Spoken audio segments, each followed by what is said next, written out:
তালহা ইকরাম, এই ইয়াসিন আহাদ, তুমি এটা কি বলে দিলে?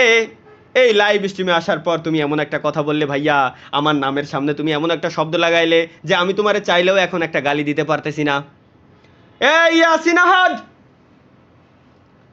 আল্লাহর দুনিয়া বড় দুনিয়া, বাঁশ যদি খাইতে মন চায় নিজের ঝাড়ে গিয়ে খাও, কেন লোকজনের ঝাড়ে তুমি আসো বাঁশ খাওয়ার জন্য? বাঁশ যদি খাইতেই মন চাই, বন্ধু বান্ধবরে বইলো ইজিলি তোমারে বাঁশ দিয়ে দিতে পারবে, কোনো সমস্যা হবে না। বাঁশ খাওয়ার জন্য ভাই ব্রাদারের প্রয়োজন পড়ে না, প্রয়োজন পড়ে একজন ট্রাস্টেড বন্ধুর।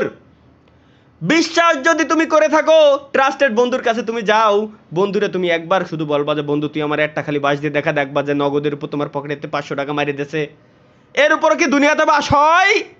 বাস হয় না। তাহলে তুমি বলো ইয়াসিন আহাদ, বাস তুমি ঝাড়ে কেন এসে মোর ভাই, মানে কন্ট্রোল নিজেকে করা খুবই টাফ।